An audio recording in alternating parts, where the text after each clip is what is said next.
Good afternoon to everybody out there, or good morning, depending on where you are in the world. Welcome back to the channel Everyday Carry for Everyday People. My name's Riaz. I apologize for not having posted any videos for the last month. Things have been just a little bit crazy over here. New job, new country, finding my legs. So I hope you guys can understand and forgive me for that there. Today's topic, guys, is a little bit off the actual topic of everyday carry. On the 30th of August 2019, I got in touch with the Department of International Relations and Cooperation in South Africa. As I knew I was going to go and work abroad again, I asked them what their contingency plans were for assisting South Africans who might find themselves in a pretty precarious position abroad. Now, straight off the bat, I need this to be quite clear. I did not ask them about assistance being offered to South Africans who violate or break the laws of the countries that they are working or residing in. My question to them was based on political instability, which is beyond any of our means or control. I received a response on the 5th of September. Actually, it was a day before I was leaving. So, yeah, that was pretty intense. To which I was told, unfortunately, the Department of International Relations and Cooperation does not have any contingency plans in place for South Africans abroad should natural disasters or political instability or civil unrest break out. I was also advised that it then becomes the South African citizen abroad's responsibility to secure safe passage out of that particular country and either back to South Africa or elsewhere. This has become most disappointing for numerous reasons, and I'm going to touch on just a few of them. I don't want to go into too much detail with regards to that there. But as all expats, and I'm sure most South Africans realize, come March of 2020, the South African government intends to impose taxes on expats. Which would be fine. I wouldn't have a problem with regards to that there. I believe that everybody should contribute to the upkeep and building of our beautiful country. Where I do have a problem, however, is when the same expats that you plan on taxing are offered very little in the way of an emergency plan to get out of countries that they're working in, either to give their families a better life or because there are no jobs in South Africa. I mean, everybody knows unemployment in South Africa is sitting at record high levels of 29%. Or whether it's just to explore or learn new skills. South African expats do send home large chunks of their salaries.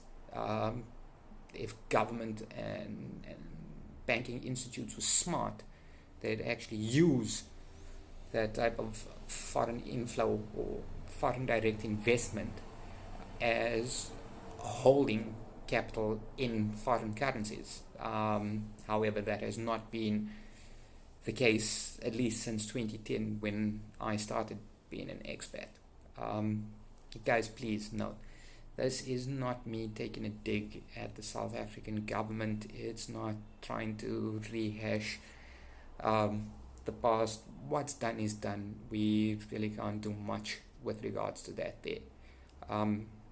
However, moving forward, I think that it's pretty important that South African citizens as a collective now start standing up to the government and saying, guys, enough is enough. Yes, we had previous administrations that raped, plundered, pretty much destroyed our economy. There's not much that we can do about that there right now. What does matter is how we move forward from here. And I think a good starting step to this year would be for South African expats to reside in no matter where you are in the world to actually get in touch with DIRCO. You can access their website through Google, and let's start flooding them with emails saying we are citizens of this country.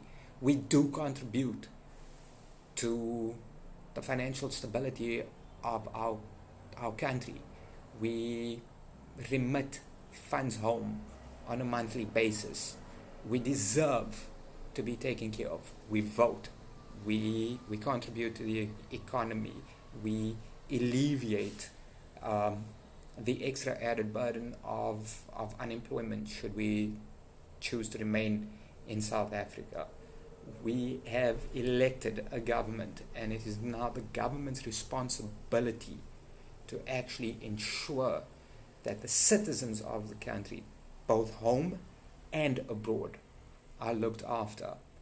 I have tried to get in touch with anybody at DIRCO since 2010 to offer advice on what could be done to generate money, to not put extra added burdens on South African expats abroad. Guys, things are difficult at home. Things are more difficult abroad. We, as expats, we don't have the luxury of attending weddings, funerals, graduations, school concerts. We don't have that luxury there. Yet, every month, we remit a large portion of our salaries back to the country that we were born in, back to the country that we love. It's about time that government actually got up and started doing something about this here. DIRCO has pretty much been inefficient in every manner of the word since 2015. It was the 1st of January 2015, because that's when ROSA, the site Residents of South Africa Abroad, went down. It still hasn't been put up. I have personally sent well over 24 emails since 2015 asking DIRCO to reactivate it, so at least they have a database of South Africans abroad, to which there has been absolutely no response. Guys, this is not me ranting and raving or venting or humiliating or degrading the South African government. That's pretty well documented in and of itself. What this is about is us as South African expats abroad holding institutes like DIRCO accountable to us, because we are the ones that remit funds back home. We are the ones that still pay our TV licenses. We are the ones that still renew our passports. We are the ones that still renew our driver's licenses. We are the ones still paying our internet bills back home, lights, water, rates and taxes. And this is the type of response that we get from the Department of International Relations and Cooperation. Maybe if they actually stopped for a minute and stopped pandering to foreign direct investment from multinational corporations that offer nothing to South Africa, and actually started concentrating on looking at how they can work hand in glove with South Africans abroad to ensure that revenue is coming in, maybe then we'll actually see a turnaround in the country.